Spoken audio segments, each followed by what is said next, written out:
Fala, moçada do agro, estamos aqui hoje em mais um Agro em Dia podcast e hoje com um tema mais que especial. Estamos recebendo aqui pela segunda vez um convidado que é o André Pirajá, ele que é advogado, pecuarista, autor de um livro, Como Salvar Minha Fazenda, e fundador e presidente do movimento Produtores pela Liberdade. Vamos falar aqui de alguns temas polêmicos, vamos falar de mitos sobre o agronegócio. Eu sou o engenheiro Antônio Cortes, host aqui do podcast, estou com o Alex Narciso aqui, que é host também, e estamos recebendo aqui pela primeira vez o Paulo Oliveira, administrador de empresas, pós-graduado em planejamento e gerenciamento estratégico, marketing, propaganda e publicidade. Hoje ele é real estate da Alpha Equity, então vamos falar um pouco de dinheiro também, né?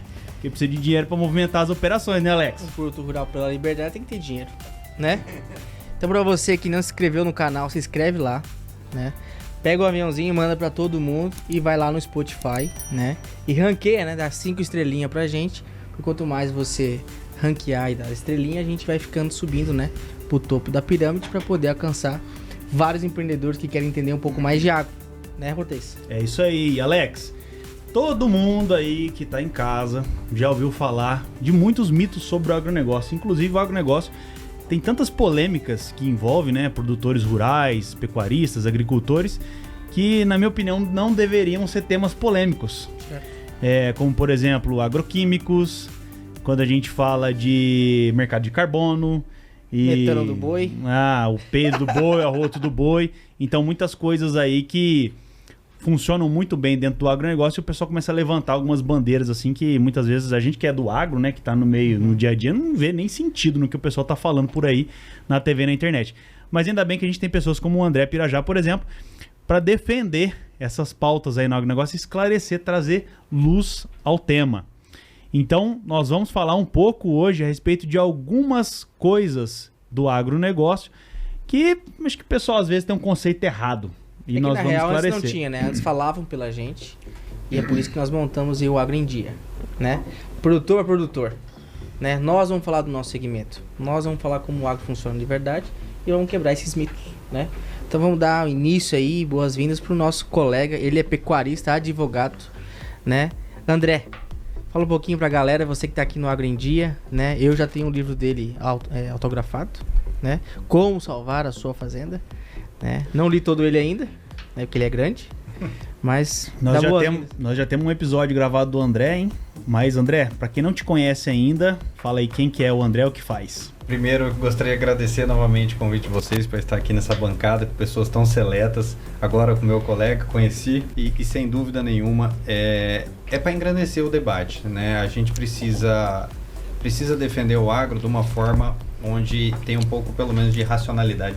As coisas às vezes parece que saíram meio do controle ou pelo menos do mínimo lógico que precisa existir numa sociedade. Bom, meu nome é André Bedim Pirajá, sou advogado, produtor rural, terceira geração. Minha família, enfim, está no Mato Grosso desde a década de 70, lá no norte do Mato Grosso. Trabalho com gado, um dos mitos do tema que nós vamos tratar hoje. E espero poder contribuir um pouco aí para sanar essas dúvidas e eventualmente uns red pill aí. Pessoal mais esclarecido, né? Dá uns cortes aí, talvez alguns cancelamentos. Advogados. Mas antes de nós entrar em qualquer tema polêmico aí, Paulo, se apresenta pra turma também, pra quem ainda não te conhece, é a primeira vez que você tá aqui no Agro em Dia podcast, e daí você pode até pedir uma música, viu? Primeira vez que ele vem. Quem é Paulo Oliveira e o que faz? Tá certo. Agradeço. Boa noite a todos em primeiro lugar. Alex, obrigado pelo convite. Cortez, obrigado. Eu tenho acompanhado os podcasts, essa gestão de competência no marketing televisivo, né? O Paulo Oliveira é natural de Londrina. Hoje... Aí a gangue tá formada. 4 paranaenses. 4 paranaenses aqui, mais 3 londrinenses. Contra um de Clevelândia. Clevelândia. Eu sou do interior, né? E assim... É importante estar ouvindo na sequência, ter mais falar um pouco do que é o Paulo, formado em administração de empresas. Você já citou as minhas premissas voltadas à docência.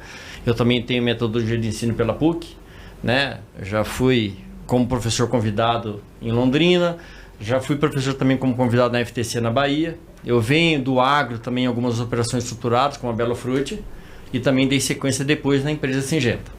tá? Onde a gente conseguiu potencializar toda a parte de tecnologia e planejamento e desenvolvimento, porque eu venho, na verdade, da Ambev e a cartilha do PEDSIM, que é o Programa de Excelência Singenta, foi vinculado justamente bem parecido com o mesmo programa. Então, eu mesmo sendo administrador, fui contratado para criar toda a gestão em desenvolvimento e potencializar os negócios no agronegócio.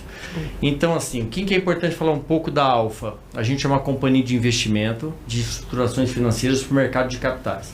A nossa preocupação ao agro é a tecnologia, é a oportunidade das terras ainda que tem que ser exploradas, seja voltada à questão da degradação de terra, da preservação ambiental, da coleta de resíduos, da rastreabilidade de todo, seja grão, seja fruta, seja o tipo de cultura que tiver, a gente se qualifica para poder também, na hora que libera o funding e o recurso financeiro, a gente tem essas premissas com uma tecnologia que tenha empresas de ponta.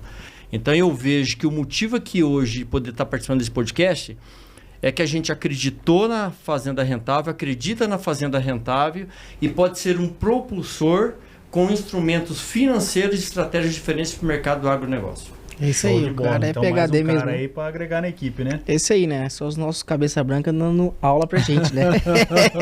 Longevidade com plasticidade mental. É isso aí, ó, viu? Então vamos lá, já que temos aqui um pecuarista na mesa, e eu particularmente sou muito fã de pecuária, porque na família nós temos pecuaristas também e vivo muito isso daí.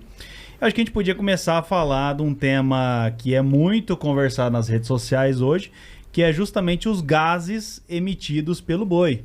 Muita gente acredita que o boi pode ser o grande responsável aí pelo efeito estufa, pelo aquecimento global e tal. E a gente tem uma outra vertente aí em defesa, mostrando que existe um ciclo, né, natural de pastagens, que a pastagem ela recupera o carbono, absorve e tal, e tudo mais. André, você que fala muito desse tema aí, inclusive tem até curso falando a respeito dos mitos do agronegócio, o que você me diz, assim, da onde que surgiu essa conversa daí e o porquê que é verdade ou que não é verdade aí que o boi é o grande vilão do meio ambiente? É complicado, né, a gente virar e falar assim, que é verdade, que não é verdade, porque hoje a gente tem uma batalha ingrata, né, o que passa a gente tem uma batalha, a informação não chega onde deveria chegar, né.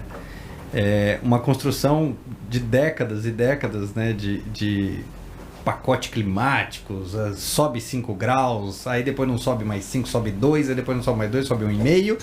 Então ninguém nunca decide as estatísticas e quanto que a gente precisa reduzir. Bom, se a gente parte por essa premissa, que a Amazônia já era para ter virado um deserto há pelo menos 23 anos, alguma coisa está errado nesse cômputo de gases do efeito estufa do boi. Previsões cataclísmicas que a gente costuma ver por aí. Né? A gente sabe que isso é uma construção, tá? Vem lá, vamos pro pessoal que está assistindo agora, isso não surgiu do nada, são metodologias matemáticas criadas desde o Clube de Roma, da década de 70, depois a primeira convenção de Estocolmo, não vamos entrar muito nesse mérito que não vale a pena, que no final das contas se descobriu que o gás do efeito estufa é o vilão do mundo. Bom, essa aí é a premissa básica que a gente tem que chegar. Se o gás do efeito estufa é o vilão do mundo, no caso eles chamam de carbono equivalente, porque tem o metano do boi, que aplica-se uma regra matemática para virar carbono equivalente, né? Se o boi é o grande vilão do mundo, da onde que surgiu e por que é e quanto emite? Bom, toda vez que a gente fala de metano, das emissões de gases, metano do bovino, a gente tem que entender que isso é um ciclo natural entérico do boi.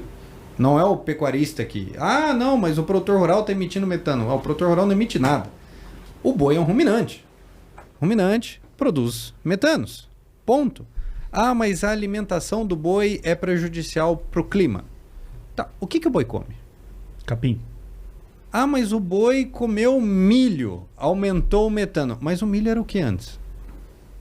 Carbono. Carbono puro. Uma árvore, uma planta. Então, assim, peraí. Alguma conta não está fechando. Porque eu não sei se vocês perceberam que sempre quando a gente trata de bovino, emissões de metano, parece que é uma calculadora que só soma e não subtrai nada. Certo. Uma calculadora que é mais. Você fala, mas peraí, e o menos?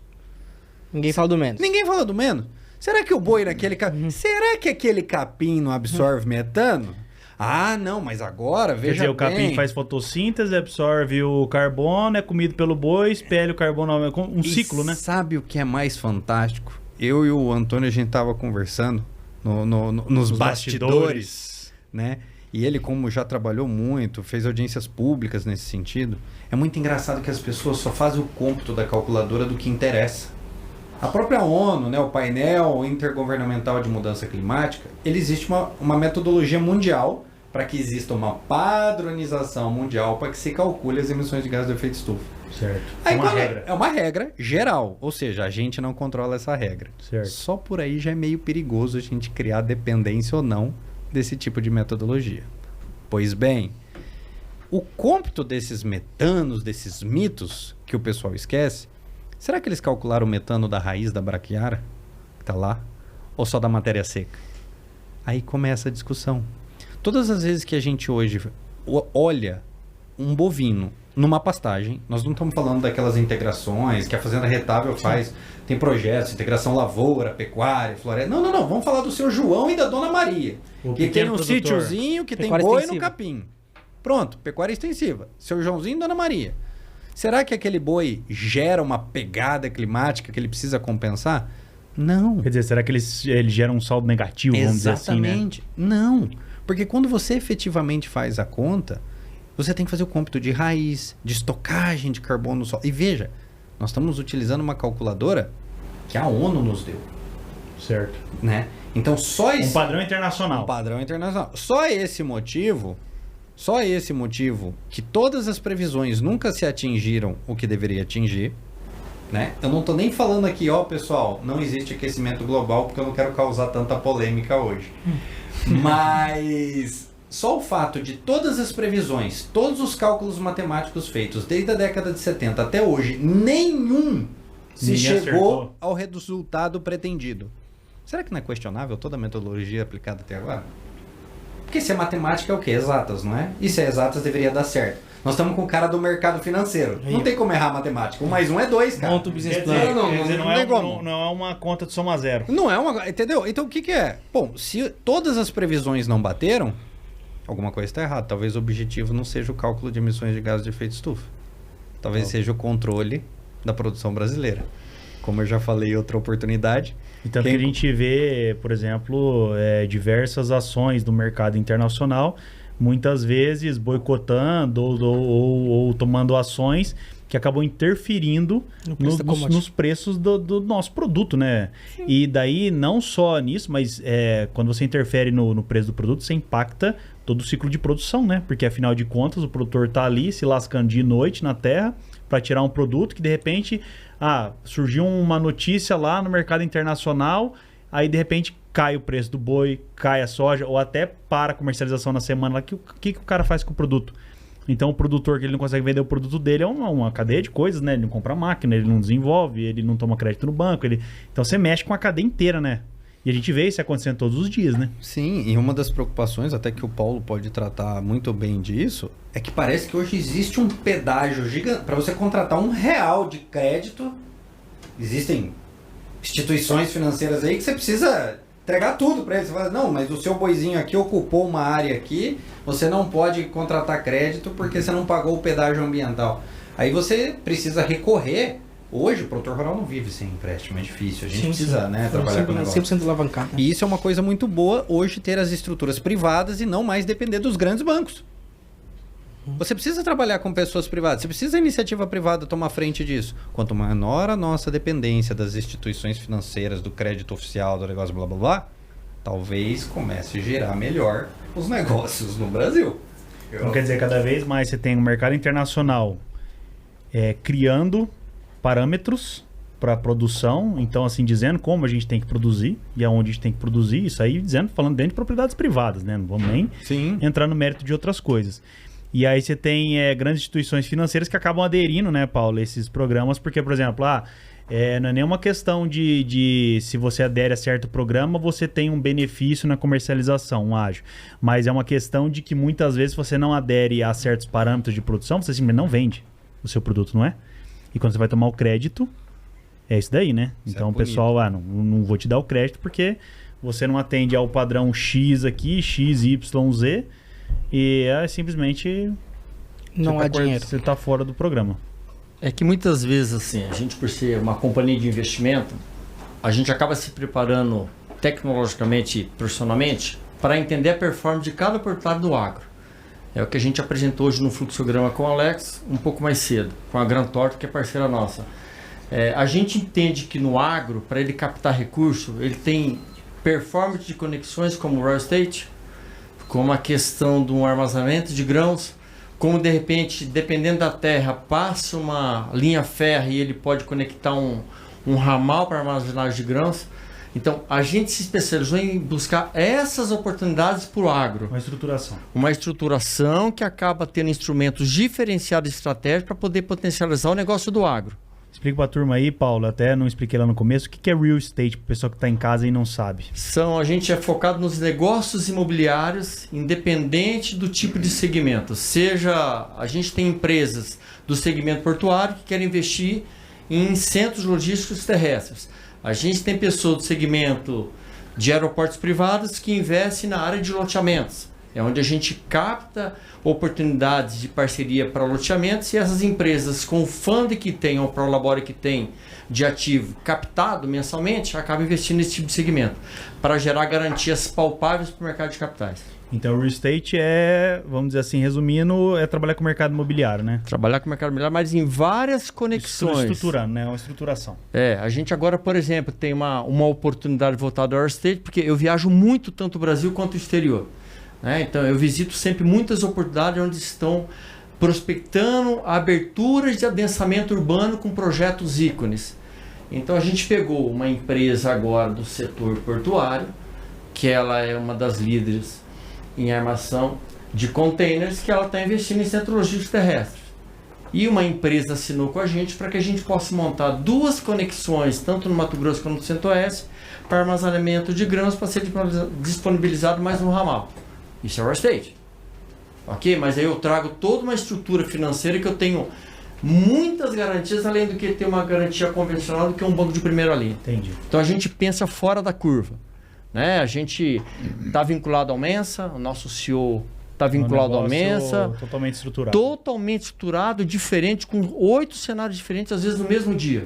Então, quando a gente tem uma fazenda, que a gente tem a parte de estrutura sustentável, por exemplo, na pecuária de corte hoje, dentro dos nossos projetos, a gente consegue colocar biodigestor, no confinamento, integração lavoura-pecuária. Isso faz com que a nossa fazenda também tenha um selo sustentável. Sim. E isso faz com que a gente consiga acessar esse capital que não depende só do banco, que vai pedir aquela caralhada de papel e documento, que é só pagação de pedágio.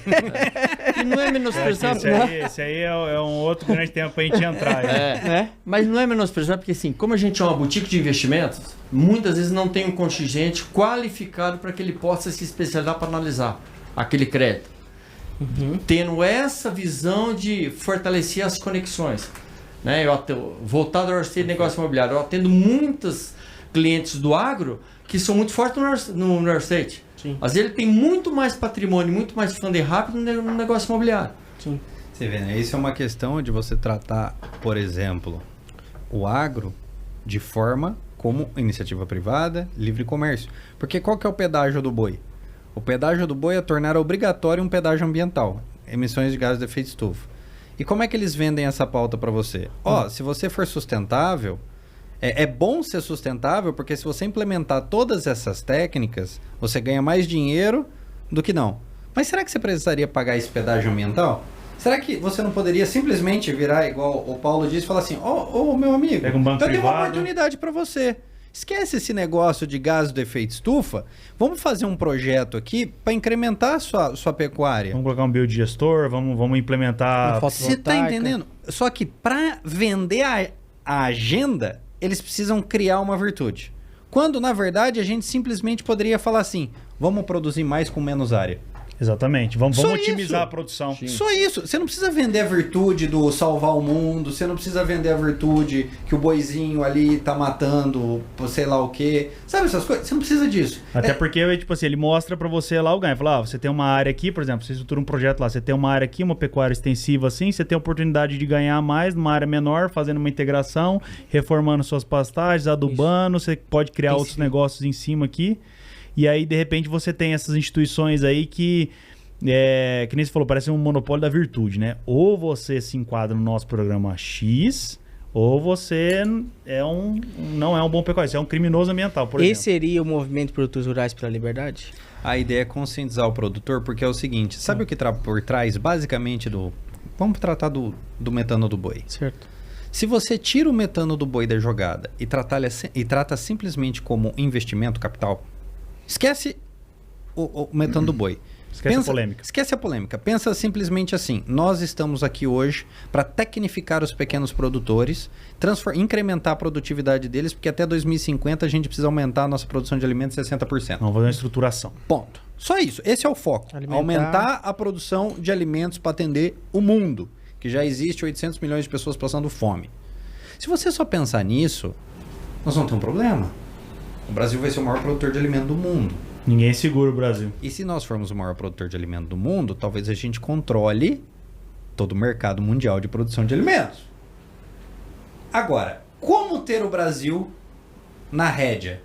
Nós temos uma represa aqui que a gente mexe com piscicultura e acabamos de fazer um plantio de hortifruti, né? Onde que a gente consegue achar tecnologia para irrigação inteligente? Pessoal, vocês têm que procurar a Netafim, que ela é especialista e pioneira na irrigação por gotejamento. Os caras trouxeram a tecnologia da onde? Israel.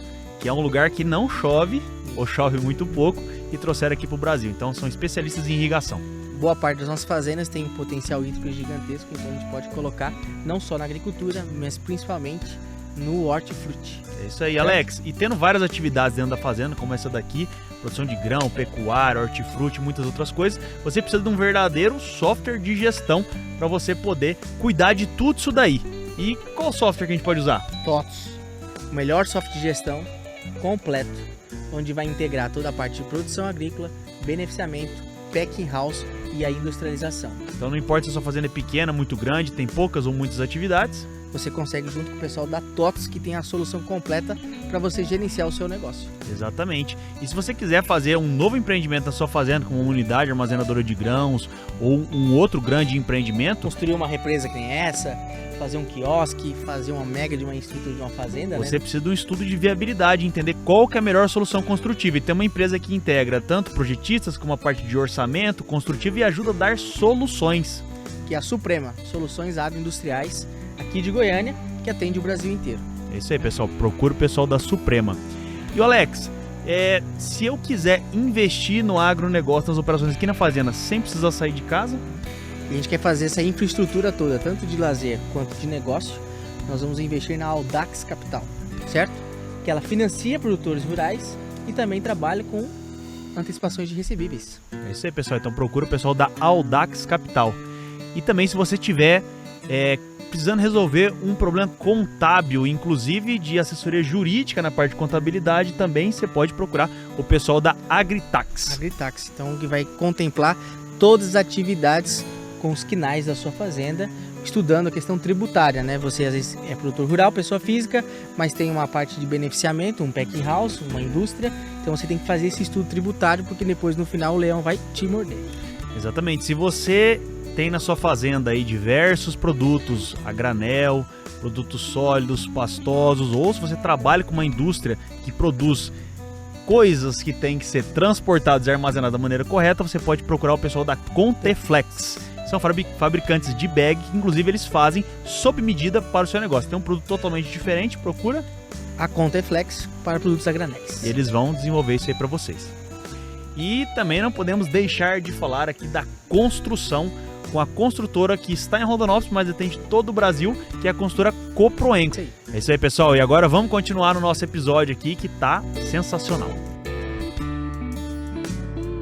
Como ter o Brasil na rédea?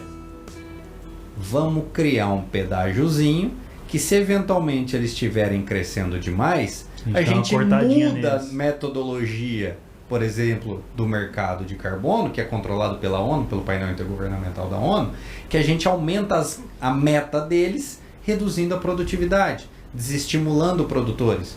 Porque o que acontece? Hoje nós temos aproximadamente 5 milhões de produtores rurais no Brasil. Isso. 5 milhões de produtores rurais do Brasil são 5,2% da população economicamente ativa. Então nós temos 5% da população economicamente ativa alimentando 220 milhões de habitantes mais 700 milhões no resto do mundo. Vocês já imaginaram se não tivesse como controlar o Brasil? Para onde a gente iria? Quantos países nós iríamos alimentar? Dominar o mundo. Nós iríamos dominar o mundo. Quem controla a energia, controla o país. Quem controla o alimento, controla o povo. Nós temos capacidade para alimentar 25% dessa demanda. Sem fazer muita força. Agora, eles precisam controlar essa produção. Como controlar? Cria o pedágio climático. Cria o gás do boi. Se o negócio começar a desandar, a gente não fala que o boi emite 1.400 quilos ano de CO2 equivalente. A gente fala que emite 5.000. Pronto. Só mudar a metodologia. Ou a gente fala que antes você tinha uma meta de emitir tanto a menos, agora a meta é o dobro, o triplo. Porque o mundo vai aquecer 10 graus, então a gente precisa aumentar em 10 vezes a meta. Aí você consegue controlar a produção. Aí você consegue controlar o país. E aí você tem, por exemplo, você tem produtores que aderem a essas agendas e a todo esse discurso aí porque realmente não querem ser penalizados comercialmente, ou às vezes querem ganhar um ágio por ter um selo e tal. Mas você também tem uma classe de produtores que, vamos dizer assim, eles querem ser virtuosos, porque às vezes essas agendas elas vêm com o monopólio da virtude, né? Então assim, ó, quem não quer preservar o meio ambiente? Quem não quer ser a favor de pautas sociais? Quem não quer um mundo melhor? Todos nós queremos.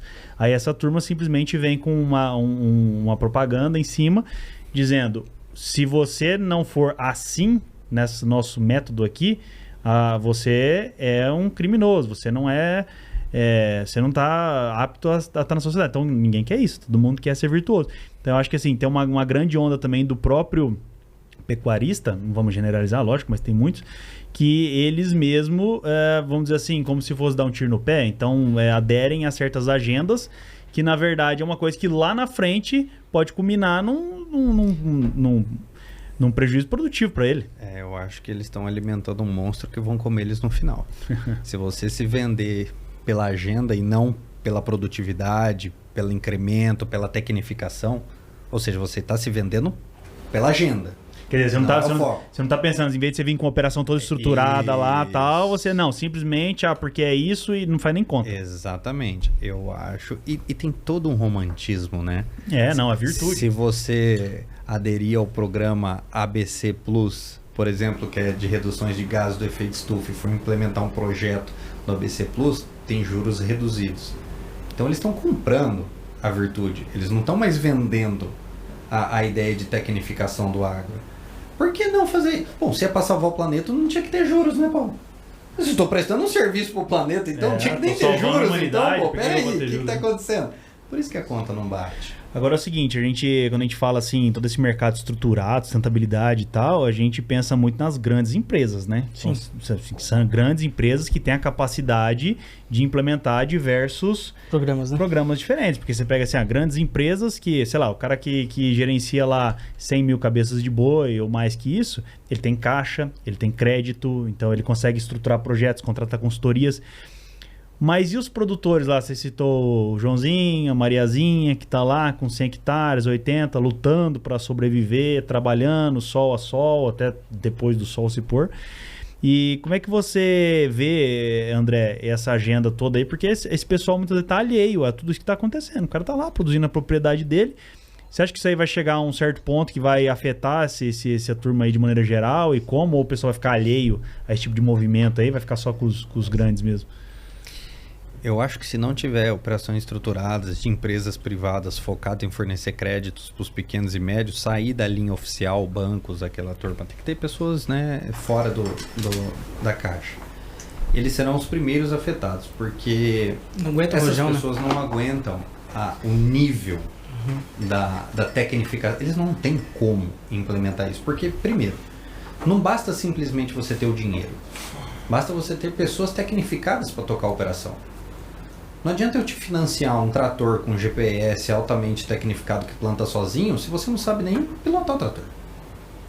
Tá? É a mesma coisa. Então, quer dizer, essas pessoas aí, elas acabam sendo excluídas automaticamente do ciclo, vamos dizer, né? O sistema financeiro, ele acaba excluindo, porque na hora que vai montar uma estrutura, por exemplo, o Joãozinho e a Maria, que ele citou, não tem sucessão. E às vezes ele depende de estar vendendo o pingado, né? Pensando anualmente, né? Que é o ganha-pão dele.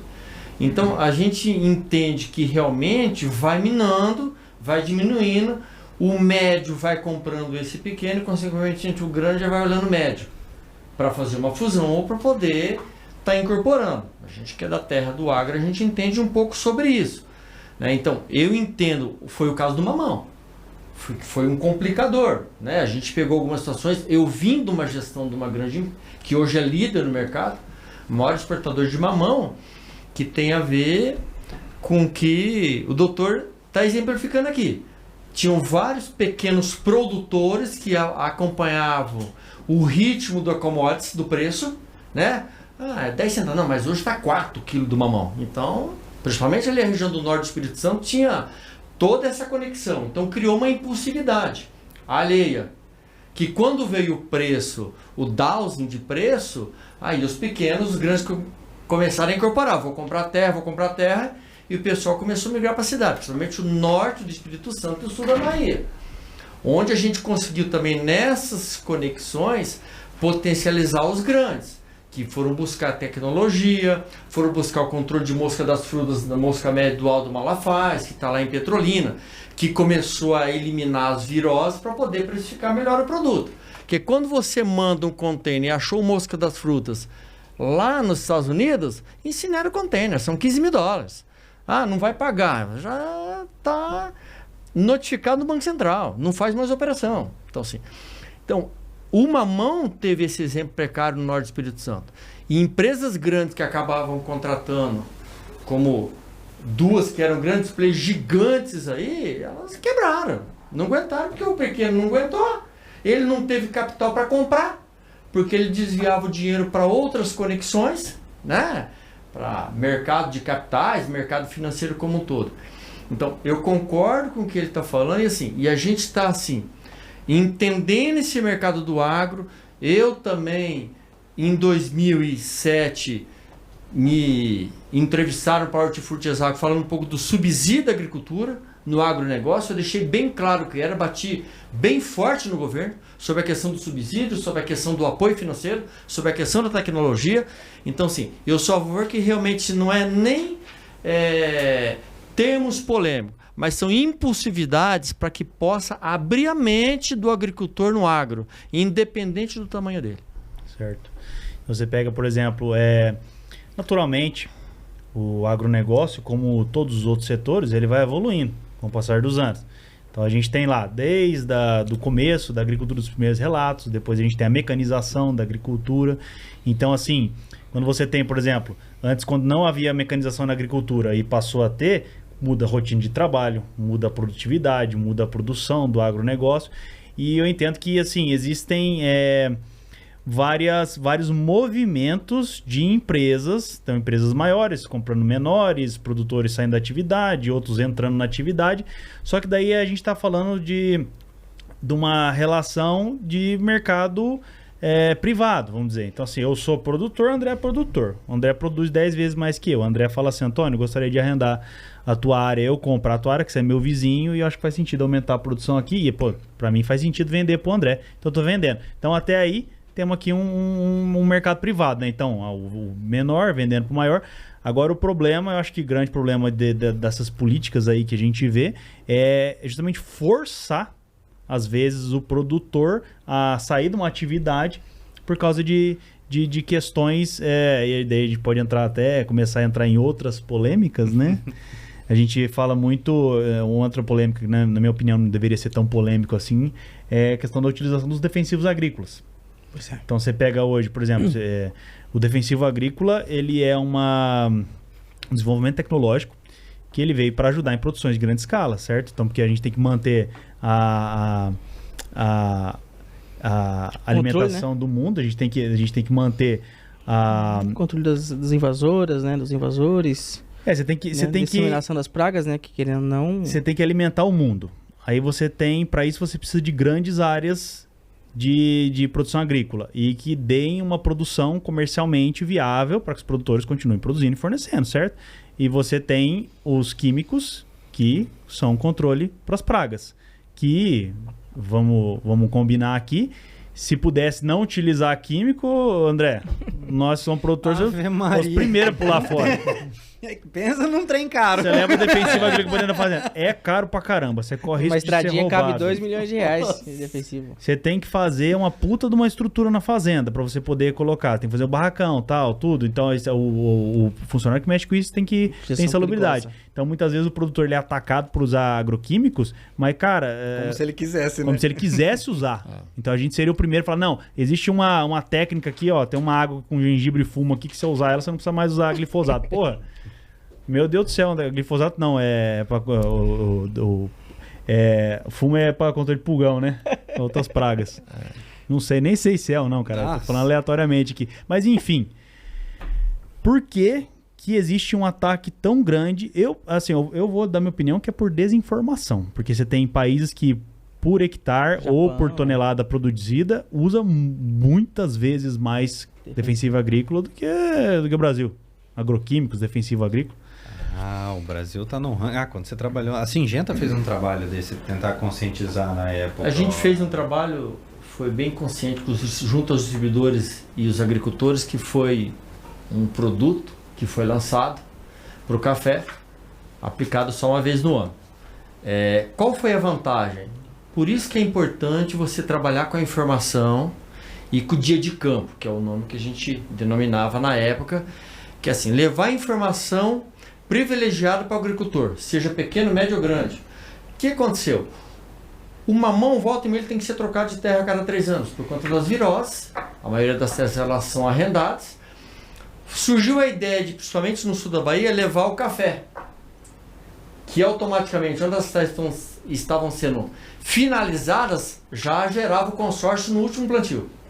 Mamão com café e a própria, uma outra empresa também forneceu as mudas, que era a seringa com o mamão, que é onde você conseguia captar recursos de crédito agrícola com bancos de primeira linha, porque ele acreditava que o produto ele tinha já como escoar, diferente do mamão, que ele é curto de prateleira. Como ele também é um commodity que oscila muito por causa da imprevisibilidade climática e muitas viroses no ar. Agora você me fala, quantas toneladas de mamão eram produzidas? Olha, você tem uma ideia, na alta, aí em torno de mais de 100, 200 toneladas aí, acho que a cada 15 dias. Meu povo, eu sei que esse episódio tá bom demais, mas uma pequena pausa só pra gente falar dos nossos patrocinadores, que são empresas maravilhosas. Quero falar pra vocês da Arte Faca. Pessoal, a Arte Faca, pra quem não sabe, é uma empresa que fabrica brindes personalizados pra vocês. Fica localizada em Goiânia, mas eles entregam pra todo o Brasil. Somos do Agrendia usuários da marca, e quem é que não ama receber um brinde? E faz toda a diferença aí no lar e pra pessoa que você envia ou presenteia, né? Então anote esse nome, porque essa empresa é de qualidade e de nome no mercado, Arte Facas. O agro, ele está conectado ao campo e também à indústria. E sabe qual é a empresa que vai te auxiliar na fabricação de equipamentos de alta performance para o seu negócio industrial e do agro?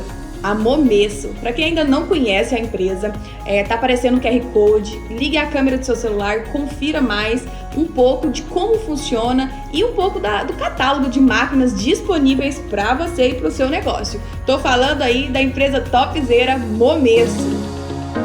E agora falando em nome da Avel Investimentos, que é a sua assessoria credenciada XP Investimentos. Pessoal, a Avel é premiada pelo selo G20. Para quem não sabe, é um prêmio que reconhece os escritórios e os profissionais credenciados a XP com os melhores resultados e engajamento com o cliente. Se a XP já aprovou, então você sabe que é de excelente qualidade, pode confiar. E nós aqui do Agrindia conhecemos o trabalho dessa empresa maravilhosa e indicamos para vocês, tá bom? E se você quer dar uma solução de energia para sua fazenda, tô pagando muito caro na conta, não quero ficar dependente só da rede de energia da concessionária, você procura o pessoal da ForWatt, né? Soluções para geração de energia, tanto para suprir uma demanda, quanto para poder comercializar, né, esse novo segmento. Então, além de ser produtores rurais, nós podemos ser produtores de energia. É isso aí, você quer saber se uma fotovoltaica, um biodigestor é para você ou se vai economizar na sua operação, procura o pessoal da ForWatt, que eles fazem todo o planejamento e implantação do sistema. No Brasil inteiro. E agora, hora de voltar pro episódio, vamos lá? Agora, assim, tem muita gente que não conhece, nunca teve Tô falando de um produtor, né? Teve gente que nunca teve numa produção de mamão, só acha na prateleira do supermercado, lá bonitinho, todo bonitinho e tal. Sim. Agora me responde uma coisa, você que já trabalhou com a Syngenta, justo nesse mercado de químico, tem como produzir essa quantidade de mamão na qualidade que a gente produz e exportar para o mundo sem utilizar agroquímicos? Não tem. Impossível. Não tem por conta de vários fatores do próprio clima. A gente está num país tropical. Mas... E o comparativo que eles fazem um comparativo errado. Porque eles não fazem o comparativo de uso de químico por hectare plantado. Eles falam total, né? Então eles pegam lá, Japão, né, contra o Brasil, né? Sim. Aí pega a quantidade de químico usado no Japão, total. Quantidade do Brasil. É lógico que o Brasil é maior, mas a área plantada nossa é infinitamente. Só que o Brasil acho que usa 8 vezes mais por hectare, se não estou enganado, uma coisa assim? Não, o Japão usa. O Japão, desculpa. O Japão usa 8 vezes mais por hectare do que o Brasil. Né? É uma coisa tão... Por isso que é o mito. É quase que chovendo molhado, gente. É uma coisa tão óbvia, sabe? Mas pela óbvio para nós que estamos dentro do agro, quantidade de desinformação, de propaganda, né? Existe até uma análise, um programa de análise de resíduos que chama de agrotóxicos, né? O PARA da Anvisa, que já certificou que das análises não sei quantas amostras, não existe nenhuma análise que poderia causar a morte ou dano, ou enfim. Ou seja, o alimento do Brasil é seguro, a gente exporta para mais de 140 países. Não tem como a gente falar, peraí, cara. Os caras têm que começar a falar em segurança ambiental, em segurança alimentar. Mas por isso surgiu o Par e Passo. Quando uma rede de varejo lançou o Par e Passo, que você tinha rastreabilidade desde o plantio da semente, da caderneta de roça, a gente então conseguiu, ele começou com 150 tipos de produtos do hortifruti. Um deles começou pelo mamão, né? Depois foi maracujá e outros afins. Então, foi o que ele falou, não tem comprovado, porque assim, você colhe o mamão, você faz a lavagem dele, perfeito, lavou. Depois você tem que colocar ele na câmara fria no packing house, passa por mais uma higienização do produto, e aí você coloca no papel de seda. Aí ele vai numa caixa toda esterilizada, desenvolvido por uma grande empresa de celulose.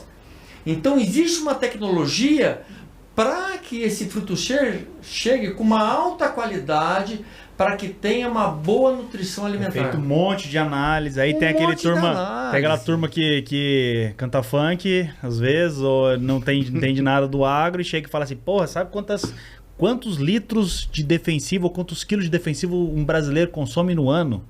E não existe isso, essa conta não existe. A hora que você faz a análise de uma mão lá, tem defensivo no meio, você fura e sai glifosato?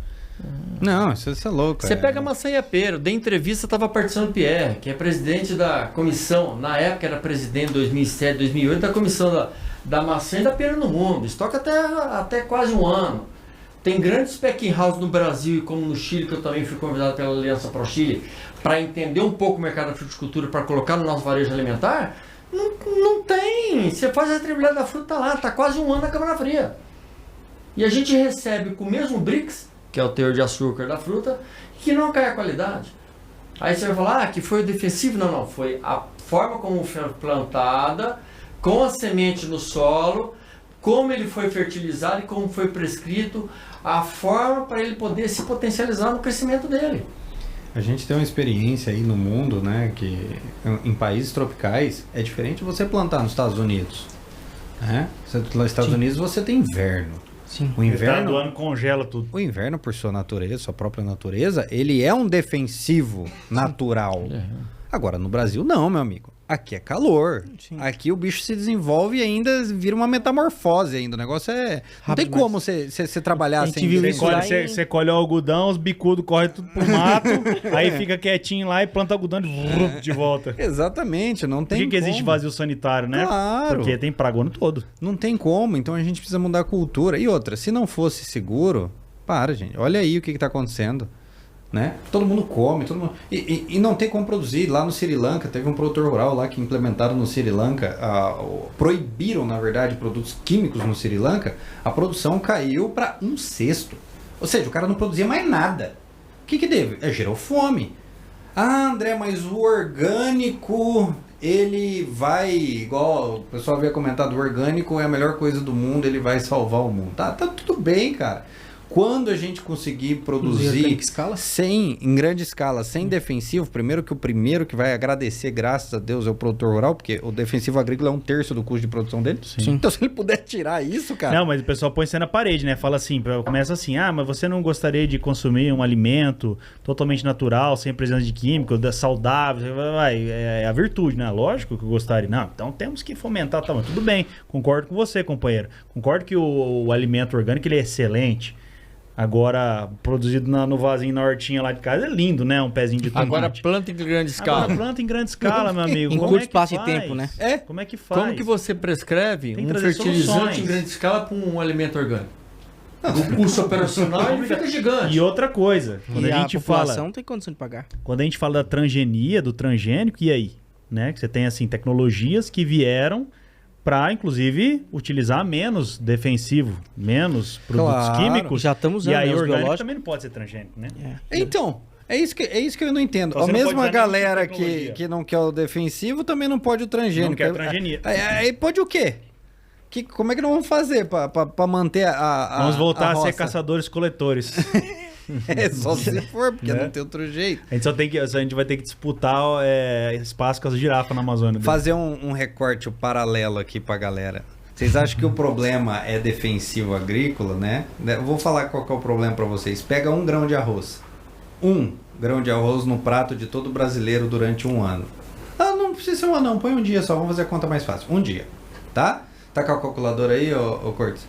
Um dia, então tá. Então 200, finge que bebê não vai comer arroz, então vamos pôr uns 200 milhões de pessoas. Tá? 200 milhões de pessoas com 1 grão de arroz são 200 milhões de grãos de arroz Certo. no prato. Vou fazer uma conversão simples, se a gente converter para arroz com casca para fazer o cálculo mais certo, que tinha aquela análise, vai dar aproximadamente de perda, põe mais 64% para a gente saber o que é arroz com casca aí. Mais 64%? É. Arroz com casca, 328 milhões. Isso dividido por 8 mil. Vamos colocar a média 8 mil por hectare. O banqueiro tá olhando aqui, ó. Olha lá. Já tô fazendo conta. Ele tá com a calculadora HP. 8 mil por hectare, mais ou menos. Dividido por 8 mil? É. Então, 41 basicamente, daria 41 mil hectares de sobra de arroz por dia. Muita coisa. Por dia. Calma, vamos chegar na conta boa. Boa. Vamos colocar isso aí. Vai dar de sobra. O último cálculo que eles tinham era que 100 grãos de arroz dava 0,025 alguma coisa gramas. Se a gente converter isso, pega a produção de 1 hectare. Dá 7 mil, né?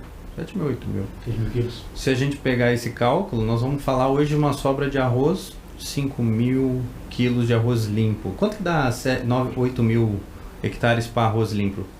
64% de 8 mil. Sem casca. Vai dar 5.120. O cálculo de consumo no ano é 34. Vai dar 0,93 que eu tinha feito aquele cálculo antes, né? 0,093. 0,093. Vai dar 930 gramas, né? 93 gramas. 93 gramas, né? Isso.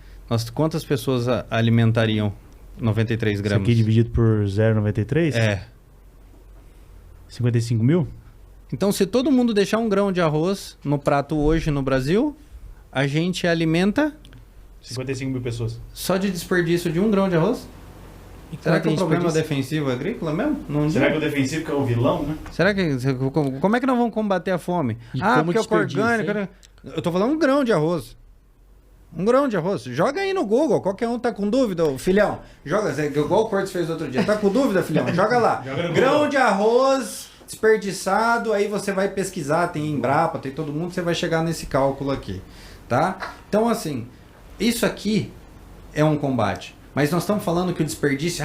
todo mundo vem com aquele negócio, né? O desperdício é porque na hora que você colhe, aí você transporta, aí você armazena, a culpa do desperdício é do produtor. Não, o mesmo estudo que você procurar isso aqui, você vai enxergar que esse desperdício é o mesmo.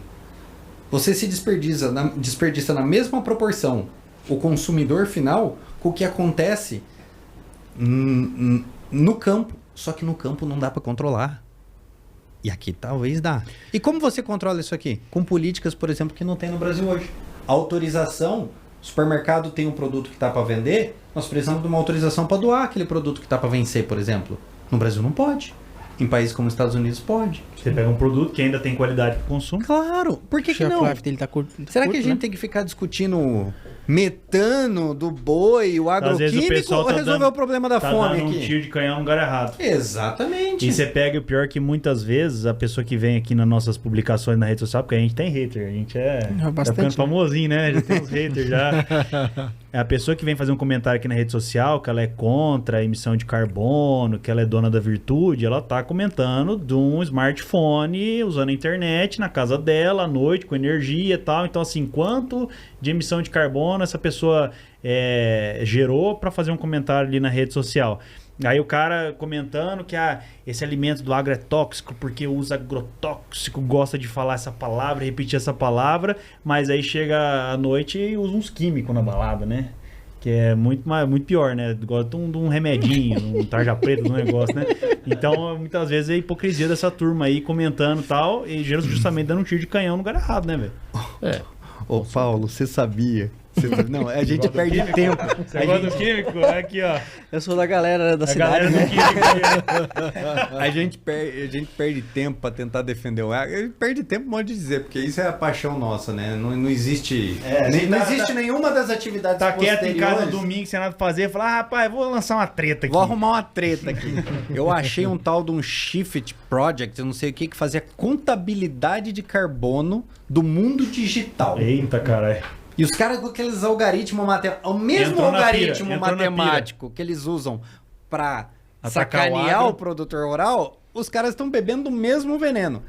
Vocês acreditam que o mundo digital hoje tem um problema? 3,3% das emissões globais de gás do efeito estufa decorre do mundo digital. Pela calculadora deles. Pela calculadora deles. Ou seja, eles emitem mais gás do efeito estufa no mundo digital, esse mundo digital, do que o Brasil, cara. Então, pra gente salvar o mundo, é fácil. Vamos voltar à Idade das Trevas, larga esses digital, tudo pra você salvar o mundo. Falei, gente, peraí.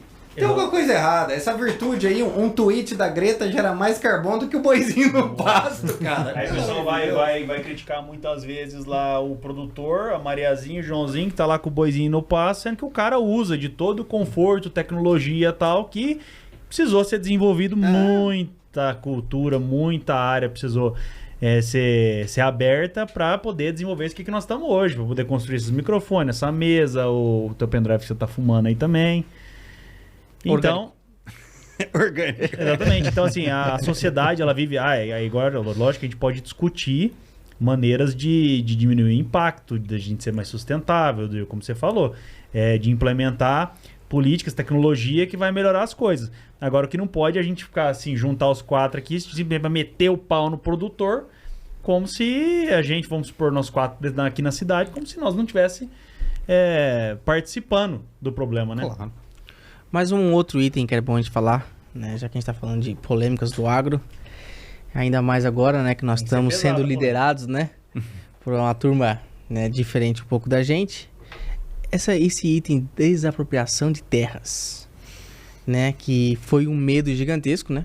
Que a gente falou. Todo mundo aí tava antenado, né, por essa temática, falou, agora estamos ferrados, agora vão começar a desapropriar as terras, né? Vão analisar as fazendas que são improdutivas e vão começar a tomar as fazendas, certo? Como é que tá isso aí, André, no seu ponto de vista? Você que é um cara que defende essa bandeira, até falou isso no último episódio. Então, como eu falei no último episódio, né? Você vê o fomento para esse tipo de conduta, invasões, desapropriação, tudo depende do dono da caneta lá em cima. Certo.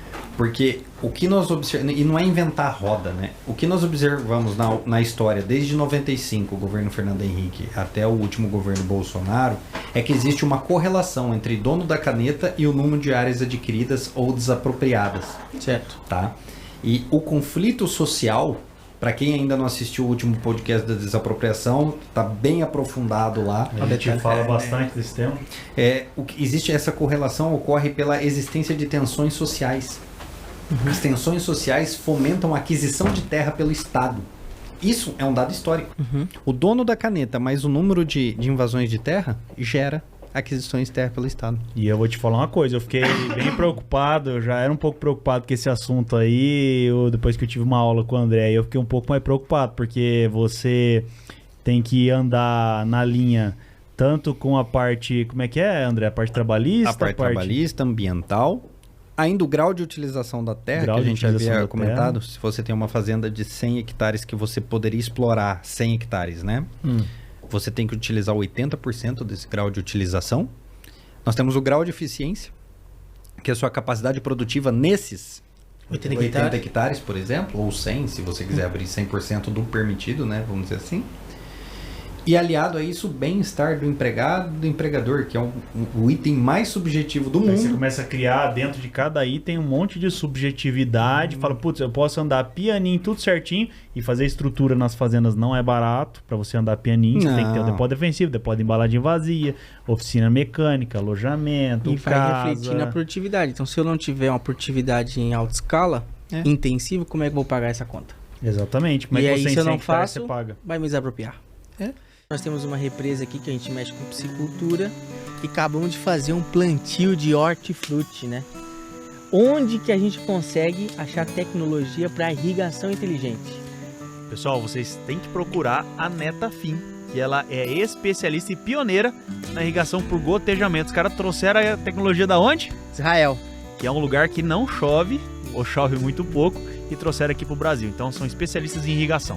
Boa parte das nossas fazendas tem um potencial hídrico gigantesco, então a gente pode colocar não só na agricultura, mas principalmente no hortifruti. É isso aí, Alex. E tendo várias atividades dentro da fazenda, como essa daqui, produção de grão, pecuária, hortifruti, muitas outras coisas, você precisa de um verdadeiro software de gestão para você poder cuidar de tudo isso daí.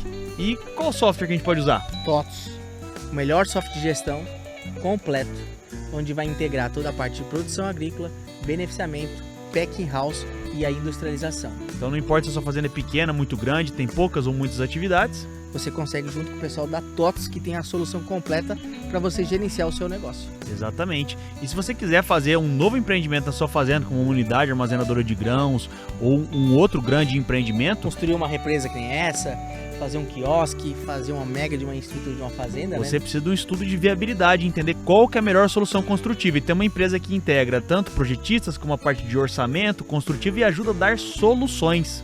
Que é a Suprema, Soluções Agroindustriais, aqui de Goiânia, que atende o Brasil inteiro.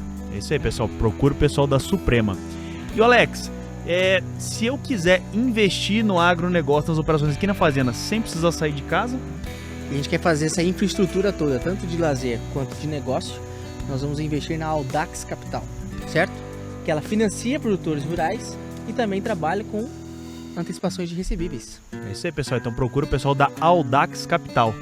E também se você tiver precisando resolver um problema contábil, inclusive de assessoria jurídica na parte de contabilidade, também você pode procurar o pessoal da Agritax. Agritax, então, que vai contemplar todas as atividades com os quinais da sua fazenda, estudando a questão tributária, né? Você às vezes é produtor rural, pessoa física, mas tem uma parte de beneficiamento, um packing house, uma indústria, então você tem que fazer esse estudo tributário, porque depois no final o leão vai te morder.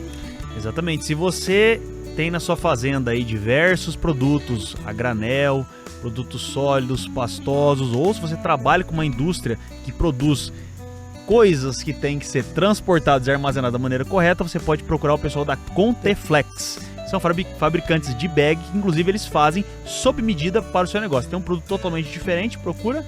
A Conteflex para produtos a granéis. E eles vão desenvolver isso aí para vocês. E também não podemos deixar de falar aqui da construção, com a construtora que está em Rondonópolis, mas atende todo o Brasil, que é a construtora Coproenco. É isso aí, pessoal. E agora vamos continuar no nosso episódio aqui, que tá sensacional.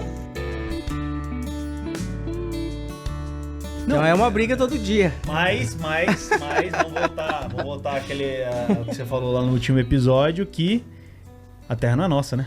A terra não é nossa, né? Como é que é isso aí? Porque basicamente... Pra começo de conversa, a terra não é minha, entendeu? Não é minha, do Estado. Porque a partir do momento que eu falo assim, a propriedade privada observará a função social. Ou seja, existe uma condição para a propriedade privada. Se você não cumpre a condição, você não é mais dono. Não importa que você está registrado na matrícula do imóvel lá. Pagando em TR. Não importa isso aí. Se você não cumpre a função social da propriedade, você não é dono. Se você não é dono... É igual como se, por exemplo, o seu carro existisse um imposto do governo que se você não pagar o imposto, eles tomam o seu carro. Ou existe isso aí? Então o carro também, né, meu? O Estado pode tomar tudo. O negócio tá tão cabuloso que parece que eu não pago lá. É seguro obrigatório, né? É. Se eu não pago lá, eu posso ter o carro retido pela polícia lá. Então o carro também não é meu. Então, assim... Eu fiquei um pouco preocupado com o último podcast. Convidar o pessoal para assistir, para dar uma aprofundada nisso aí, que o tema é espinhoso. Mas o que a gente está fazendo para poder defender o nosso lado? Então, hoje é o que a gente havia comentado, né? Existe um grande problema utópico. A gente jamais conseguiria mudar a Constituição hoje, para tirar essa função social, por exemplo. Não tem como, não tem. Hoje é impossível. Certo. Então, o que a gente precisa? Unir.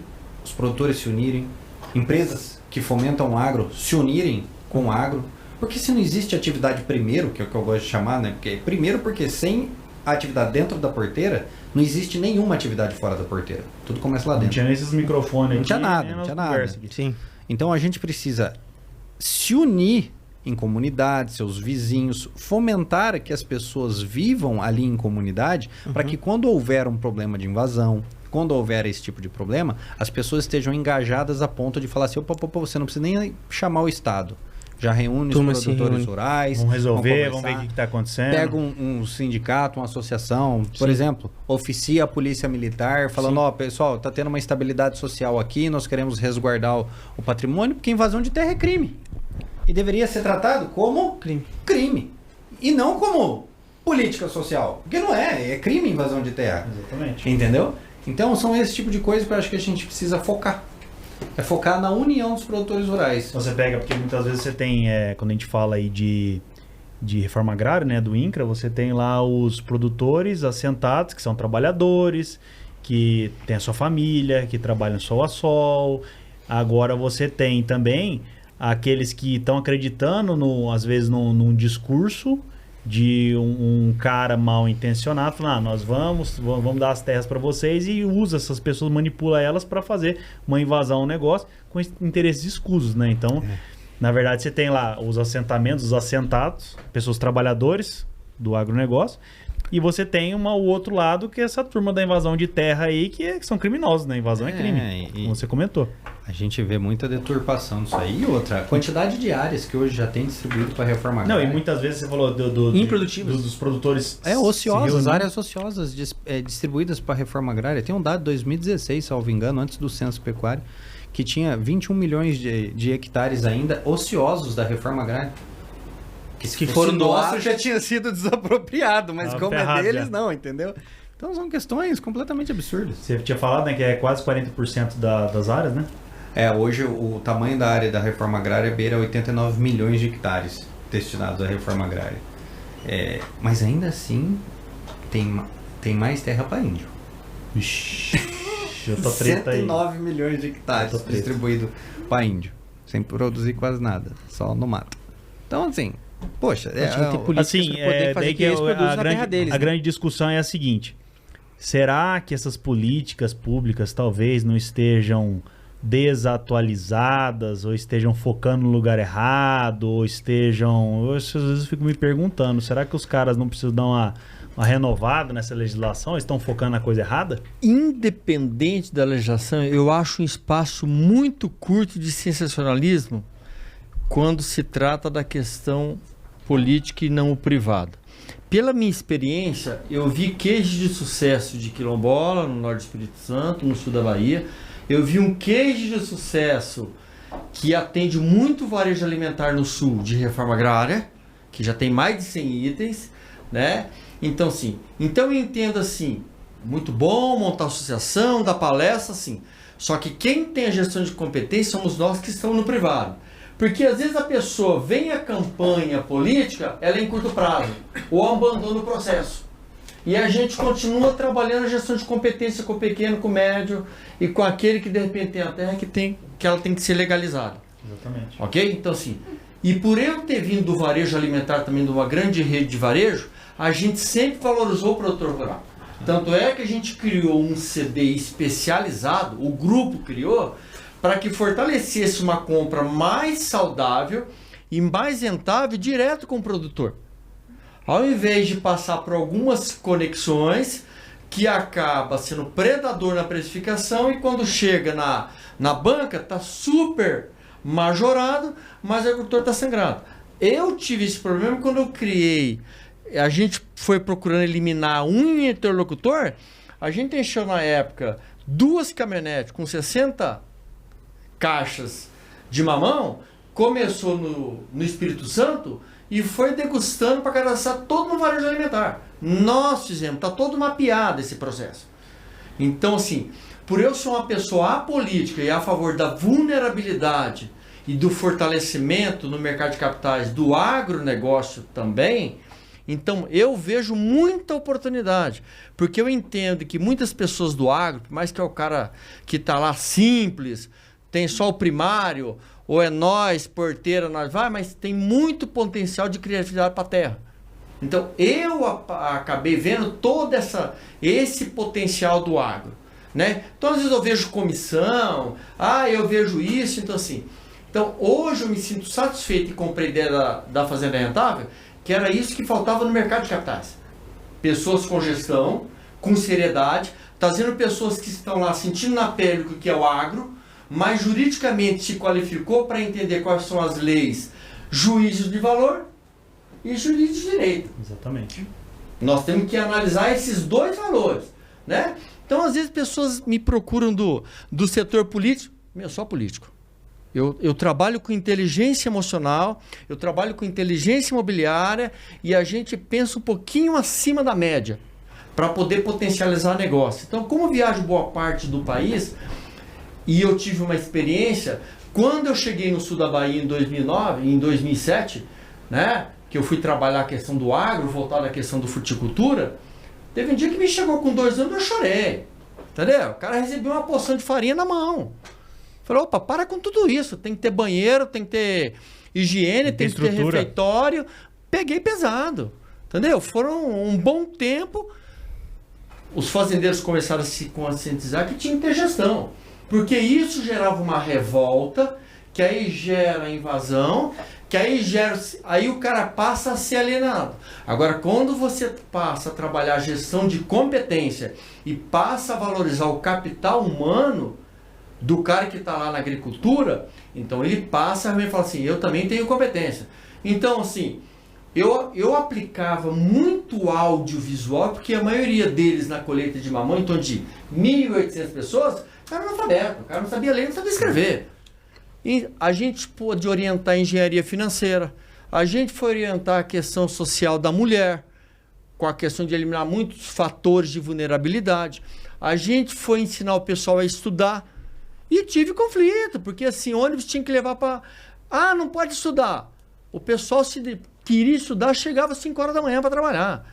Entendeu? Para sair 4 horas, para rodar mais 100 km numa estrada que não tem canteiro, não tem acostamento, para poder se qualificar. Então, assim, eu pude ver com essa conscientização o quanto que se potencializou de quilombola, que são minhas origens, sim, e eu respeito, o quanto pôde potencializar da vulnerabilidade da pessoa do agro, para fazer a farinhazinha dele lá e vender na feira domingo, Sim. né? Colocar um açafrãozinho para gerar um valor agregado no produto. Então, assim, eu me identifiquei com essas conexões para o agronegócio. O que eu acho que é importante, Paulo, em tudo isso daí, é tratar o agronegócio, o produtor rural, como uma unidade, como uma união, porque Isso aí. você pega, tem esses certos discursos aí que trata desse monte de coisa, você pega muito o pessoal separando, mas você pega, por exemplo, você citou aí, comunidade quilombola, assentados, pessoal que é produtor pequeno, médio, grande, grandes empresas, indígenas que tem relação, tem produtividade. Isso é o agronegócio. Brasileiro, ele é um mosaico de produção, de floresta, de fruta, de verdura, de um monte de coisa. E fora a formação de pessoas, né? Você Muitas acabou de falar comunidades. essa turma que estudou hoje são advogados, médicos, né? Que vieram do agro. Então, a gente tem né? que ser contra esse discurso que divide esse pessoal. Ah, eles de cá, nós de lá. Tá? Não, a gente tem que ser a favor do discurso que une todo. Porque isso aí é produtor rural. Isso aí, produzindo na terra, você é produtor rural. É o dividir para conquistar, né? Você divide o povo para poder conquistar. E vale né? ressaltar deles. e deixar bem claro aqui para todos que estão nos assistindo que assim, eu tenho vários amigos no Pontão Paranapanema, principalmente na região de Paranapoema, Teodoro Sampaio, que formaram os filhos, estão investindo de novo no agro, tem de 5 a 10 alqueires, todas as terras estão legalizadas com matrícula, conseguem buscar crédito no mercado, tem conscientização de como potencializar o agronegócio. Não tem só um tipo de cultura, não está na monocultura, mas tem uma visão mais macro da conscientização de ser ouvinte, de palestras, de eventos, de receber de repente um gerente mais qualificado de um banco cooperado que possa considerar que ele tem potencial na terra dele. Essa é a visão que eu tenho do mercado de capitais para o agronegócio. Desde aquele que tem um alqueirezinho lá, que ele tem um boizinho dele, tem a galinha dele, se precisar ele empurra a vaquinha pro brejo, fala assim, agora eu tenho que mudar, eu tenho que colocar um porquinho, eu tenho que vender uma verdura. Né? Então assim, esse pessoal que eu tenho como consciência que são parceiros do negócio no agro e que vão ser fatores multiplicadores para a gente, para o médio e para o grande. Exatamente. O André até comentou aqui, ele estava comentando no último episódio a respeito da importância da titulação de terras. Porque você pega assim, muitas vezes você tem lá um movimento de pessoas que estão querendo a terra, estão assentados lá, estão às vezes até sem uma boa perspectiva, aí você começa a dar titulação, esse cara ganha a terra, ele começa a produzir, desenvolver ali. Consegue financiar, né? Porque hoje sem título não E consegue. essa seria uma boa política, né? Quem que quer produzir em algo que não é seu, né? Sim. Quando você tem a titulação da terra, você tá ali e fala, poxa, agora é meu, eu posso passar pro meu filho. Entendeu? Agora, eu posso ter sucessão. Eu posso ter sucessão. Né? A titulação é a base do negócio. A gente Você dá dignidade à família. Você dá dignidade. Eu falo, a coisa que eu mais... Cortez sabe, a coisa que eu mais odeio essas questões de divisão. Meu amigo, o agro é um só, velho. Não vem falar pra mim, não, a agricultura familiar que produz o alimento do Brasil. Cara, não é, desculpa. Não é. E não importa, se fosse também tá bom. Sabe aquele negócio? A questão é, parem de ficar dividindo. Toda vez que você divide... Agricultura familiar e agricultura em grande escala, elas são conjuntas, elas somam. Não tem como o produtor de boi, o que faz o invernista que engorda boi, como é que ele vai comprar o boi magro de quem? De quem que o outro vai comprar o bezerro? Então você precisa do seu João e da Dona Maria que vendeu os bezerrinhos, que foi pro médico. E outra, é uma soma, não é exclusão. Não é exclusão. Se o produtor produz aquilo que se junta, você tem a produção agrícola brasileira, total. E eles têm essa consciência que é o detalhe. Olha lá, quando o produtor rural, ele veio da reforma e tem a terra dele lá que tá com a matrícula, tá legalizada, às vezes o filho foi para a cidade, arriscou e quis voltar. Eles, entre eles que estão na terra ralando no sol quente, eles já criaram o pseudônimo. Quem vem e tem que morar, qual é o pseudônimo? É agregado.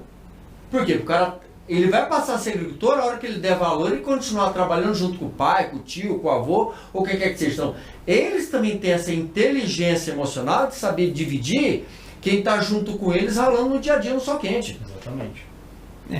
Porque você tem que ter, hoje a gente precisa de um pouco mais de consciência, né?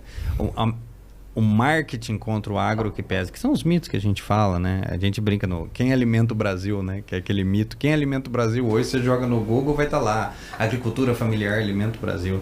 Fala, pô, peraí, cara, não é assim, Não é gente. assim Não para com isso. De arroz, 10% do Brasil é agricultura familiar. 90% são os médios e os grandes. Por quê? Porque, gente, não estou desqualificando o pequeno. A questão não é essa. É o que é. É simplesmente assim, vamos encarar 70% vem agricultura familiar. Tá escrito aí? Cara, não quer dizer que não é importante. Entendeu? É não é importante importante também. Soma a produção. Por exemplo, né, igual aconteceu na época da campanha e tal. O arroz, quem produz arroz no Brasil é o MST, o orgânico. Não, cara, peraí, os caras produzem 15 mil toneladas por ano. Eles também produzem arroz, Eles também produzem arroz, sabe? Não dá pra um dia de arroz do Brasil. O Brasil precisa de 20 mil toneladas por dia. Então, que foi uma ONG que colocou, mas tem a revista rural que fala aqui, ó. A agricultura familiar é importante, mas não produz 70% dos alimentos do país. Esse é o ponto. Esse é o ponto. Então, peraí, tem um arroz, tem Só que feijão. A gente fala isso e os caras, estão contra a agricultura familiar, são contra a produção de orgânicos. Não, meu amigo, nós não somos contra. Nós trabalhamos com fatos, né? E outra, né? A gente precisa entender que tem mercado para todo mundo. Tem mercado para todo mundo. Exatamente. Você quer fazer... A única coisa que a gente é contra, que eu posso falar por mim, não sei vocês, eu sou contra a pagação de pedágio.